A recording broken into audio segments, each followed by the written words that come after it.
My name is David Ould, and this is Dual Citizens, Episode 7, making sense of the floods and leadership in action in Ukraine.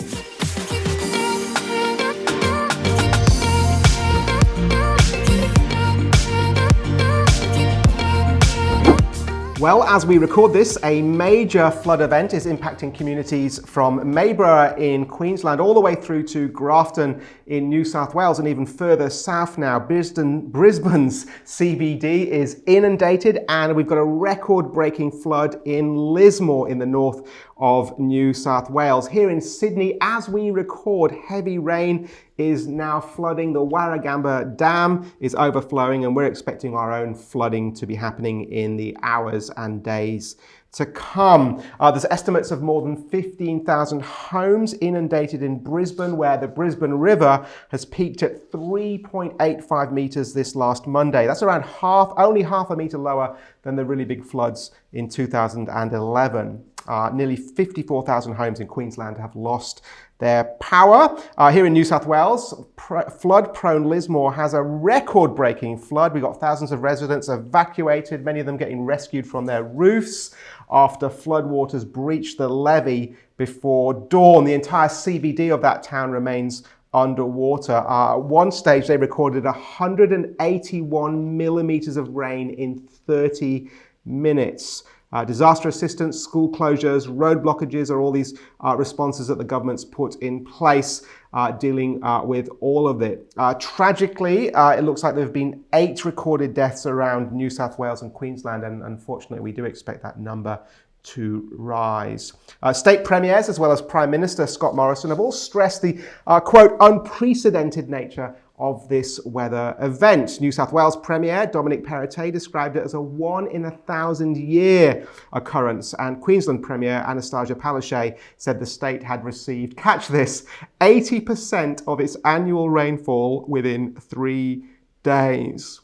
Now, the federal government has handed out about $3 million in disaster payments to those affected, with more money set to roll in. Residents of 17 New South Wales council areas are now also eligible for payments. Through Service Australia, there's a disaster payment of $1,000 for adults and $400 per child, and payment for those who can't work until the floods subside, and so on. 31,000 insurance claims yesterday so far, no doubt more yet to come. And all this reporting, and dare we say a little bit of rhetoric around the flood, has stressed the unprecedented nature of the event. We have, however, had similar flooding in 1986, 2011, 2013, and 2017. Now, of course, one of the arguments that will be made around all of this is that they are yet another example of the great damage that climate change is bringing. Now, although the life-threatening nature of the floods remains a constant risk, natural disaster-related deaths are actually at an all-time low and continue to fall as our technology improves and our support services grow. Having said that, the floods are to some extent unprecedented, and it does look like they're getting more common more often, and it is tempting, I think, to see this weather catastrophe as part of a wider systemic change in weather patterns. You wouldn't be blamed for thinking that way. Now, in regards to these trends of change, the United Nations the other day released its own climate change update report. The report claims that we have, quote, gone past the point of no return, and suggests that without immediate mitigating action to move our economies towards net zero emissions, we'll not be able to stop more catastrophic events by the end of the 21st century. According to the United Nations Secretary General, it is, and again, quote, code red for humanity. The Bulletin of Atomic Scientists have also moved the doomsday clock to 100 seconds to midnight, which is close to the peak of the Cold War in 1953, largely, but not only, due to the effects of climate change. Of course, there is some conflict going on elsewhere that's contributed to that too. So how to respond? Well, it's hard to argue, isn't it, that quite obviously something is happening. You wouldn't want to argue against that. Yet at the same time, I think that we need to keep our level heads on this. It seems that the climate science models that are predicting catastrophes and keep predicting them continually get pushed back. as the dates passed by. So, for example, the Pentagon in 2004 predicted that Britain would be underwater by 2020. There was a NASA scientist arguing around 2014 that there'd be no ice in the Arctic at all during summer. Vice President Al Gore in 2008, he argued the North Pole ice caps would be gone by 2013. And there were similar US Navy predictions about 2016. Prince Charles, this is a favourite topic of his, in 2009 claimed there were only 96 months to save the world from climate change. And here's a last one for you. Secretary of State John Kerry and French Foreign Minister Laurent Fabius famously warned of ensuing climate chaos midway through 2014. 8 years later, there is still no chaotic catastrophe that these scientists and leaders predicted. Now, we got all that from a brilliant little website, cei.org. It'll be in the show notes. They have a fascinating compilation of all these claims, including far older ones. Do go and check it out. Now, this is not to say that there is not an obvious growth in global temperatures, an obvious rise. It also does not mean that we should not respond in responsible and measured ways to climate change. You can believe something's going on, but also not believe some of the hysterical claims. It does not mean, as Christians, that we cannot respond to natural disasters with care and empathy, and of course, more generally, take great care of our planet as stewards of God's good creation. I mean, part of the foundational narrative of Genesis 2 is Adam's job to tend the garden, which many see as a paradigm for a wide care that mankind as a whole has for this creation. But these constant repeating and, let's face it, incorrect predictions of doom do point to the difficulties faced by climate modelling and do somewhat undermine the growing alarmism around climate change. Now, how does the dual citizen respond? Well, first, as we've seen, we are stewards of the earth, which means we ought to be responsibly looking after that which God has entrusted us with. So Genesis 2:15, the Lord God took the man and put him in the Garden of Eden to work it and keep it. So this dual citizen has an array of solar panels on his roof, not just because of the economics of it, but because I'm convinced it's the responsible thing to do. We recycle where we can and so on. There's lots of things that we can do. But I wonder if some of us are disproportionately concerned with this issue, and particularly when measured against other global catastrophes that we are absolutely certain of. Now, flood imagery, which again is with us today, you can't get away from it if you look outside the window. Flood imagery is a prominent theme in the scriptures. It is, of course, an image that makes us think back to Noah and the devastating flood of judgment that God brought upon the world in his day. And then it's repeated in the scriptures all the time to be used as a symbol of God's judgment. But we also know that God entered into a covenant with his people in Genesis 9:15. Here's what he said. Just remember this. He said to Noah and his children, "Never again will all life be cut off by the waters of a flood. Never again will there be a flood to destroy the earth." So yes, flood imagery keeps being used in the scriptures. I mean, most famously, of course, Jesus himself in his story of the wise and foolish man who build their houses on sand and a rock. What does he say? The rain comes down and we sing the song, don't we? And the flood came up. It's definitely a referral back to that judgment language of Noah. But even though he uses that language, the scriptures are clear. As bad as the rain gets at the moment, and the current flooding is bad, although granted, nothing like what other countries are often suffering, as bad as it gets, that is not our biggest problem by far. There is a global catastrophe that will come one day that the scriptures are absolutely clear about. Here's how the Apostle Peter puts it, 2 Peter 3, verse 10. "But the day of the Lord will come like a thief. The heavens will disappear with a roar, the elements will be destroyed by fire, and the earth and everything done in it will be laid bare." Now, without wanting to be crass, that is the global warming that we ought to be most concerned about. And here, I think, is the challenge. As much as it's important that we care for this creation, and indeed perhaps warn of the possible consequences of what might happen if we don't, ought we not to warn even more of that certain day of judgment? We can do both, but perhaps we ought to stop and get them in proportion. As we've seen, warnings of climate catastrophe have been consistently wrong, mistaken at best, alarmist at worst. And yet they can easily consume the dual citizen.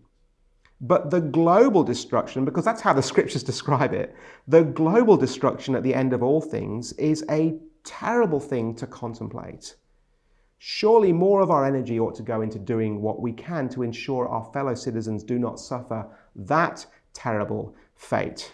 What are we spending most of our time talking about and concerned about and warning about? Well, it's impossible this week, isn't it, not to say something about the awful events in Ukraine. This is a war that is unparalleled in global digital outreach. The Vietnam War, of course, was a unique media-covered war that was sent back to the rooms of American citizens and then drastically altered the perceptions of American military morale and success. Perhaps the Gulf War, the first attack against Saddam Hussein, was the first properly live televised war. But now, the war in Ukraine is not just a war on our couches as we sit and watch TV, it's also a war brought to us in our pockets. Every tweet, every TikTok, every viral video, everything broadcast is being televised. But do you know what? It gets onto the television news about a day after it's on our phones. Even Google Map traffic data showed us where lines of Russian tanks were in western Kyiv. And the president of Ukraine is now live tweeting for the entire globe to see. I mean, personally, I use open source intelligence sources on Twitter to keep right up to date with what's going on. It's actually far more timely and immediately accurate and checked than mainstream media.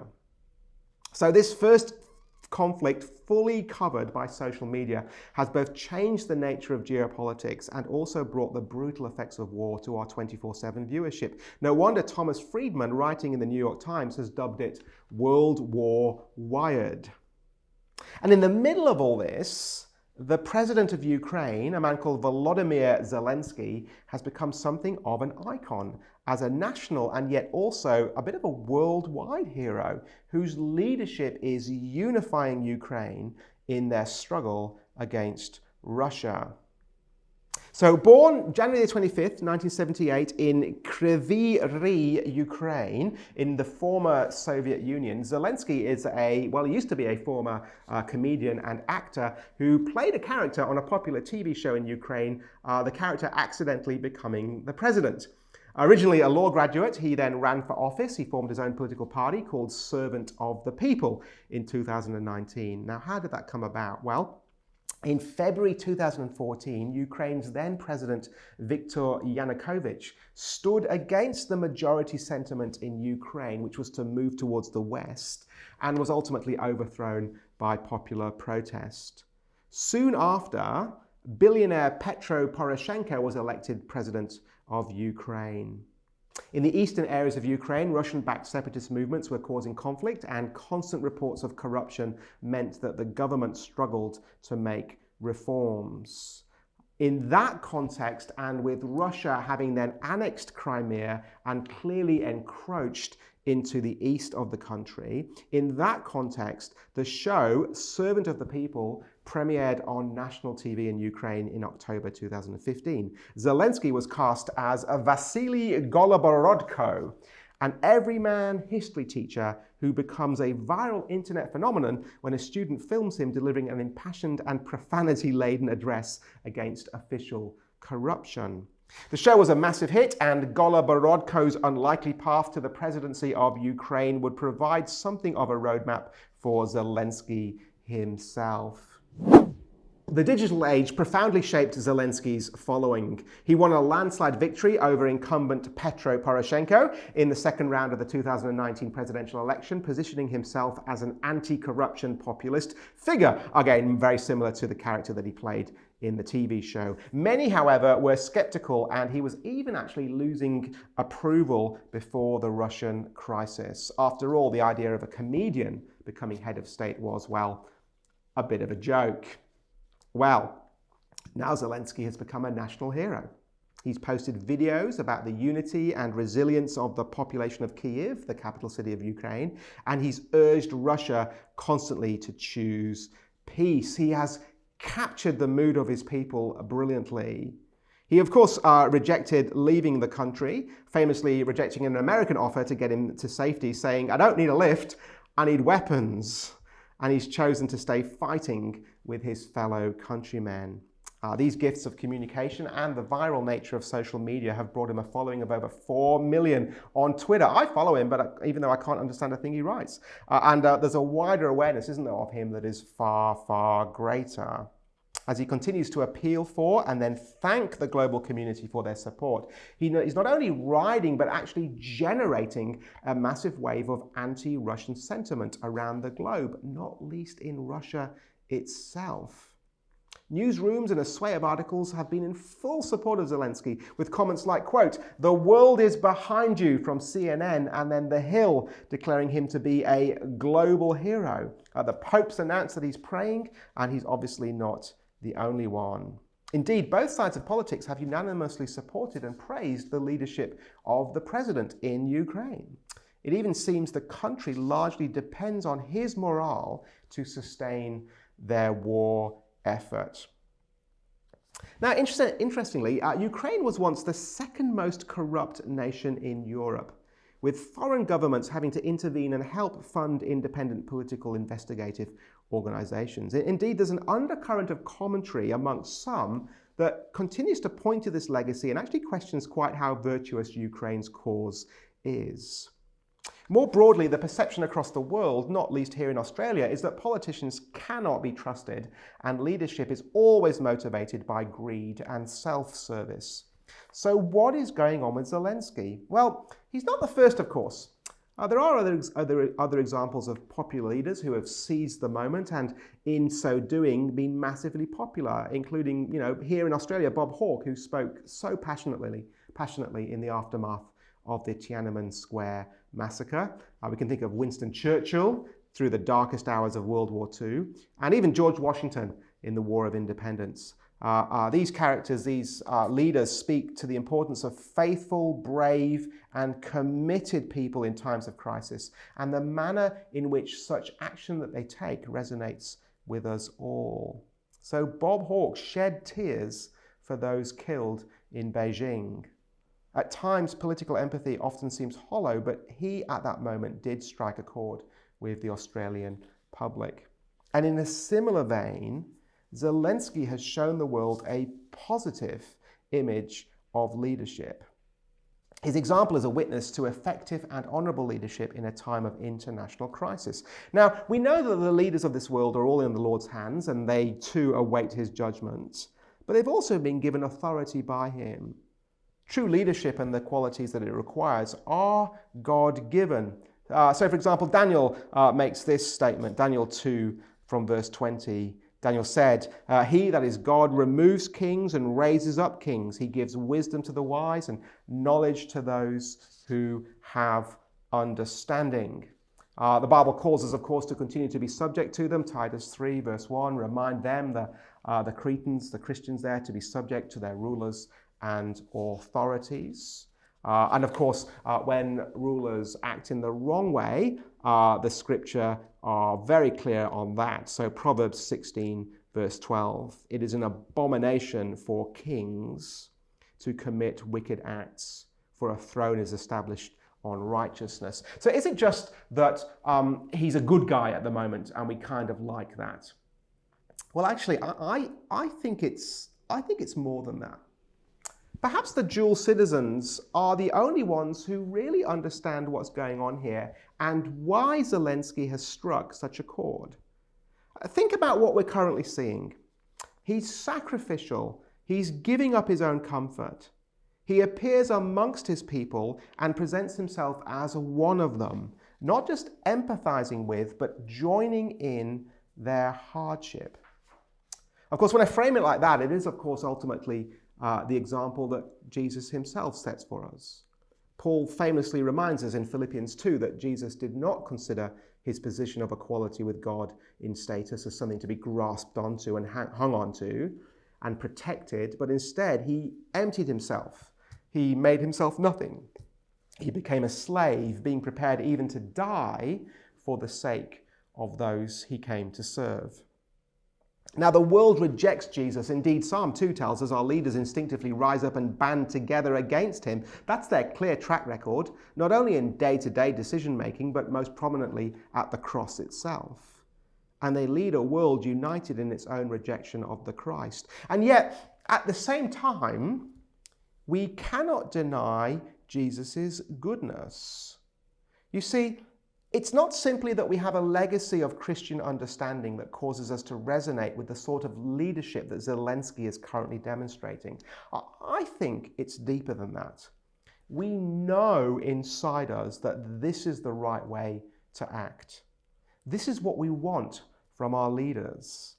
It's why we're so disappointed and more when they act in self-serving ways, which means that the dual citizen might actually want to use the current fascination with Zelensky to point to Jesus.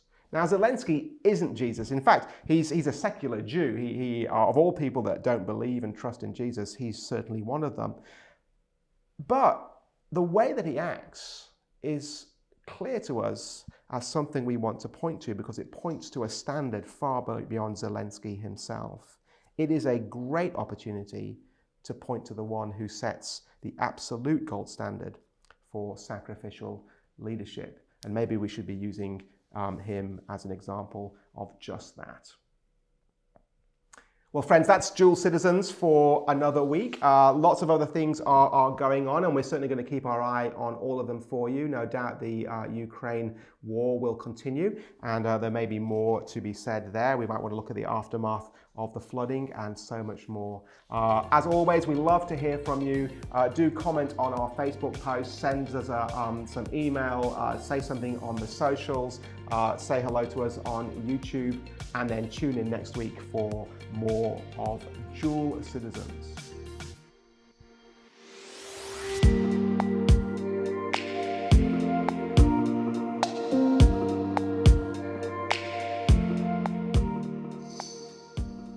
You know what? I'm getting a bit bored of these colours. I wonder if there's just something that's more just, I don't know, popular with it, something that might attract a bit more attention. Can we check? We can? It's easy? Just click my fingers. Okay.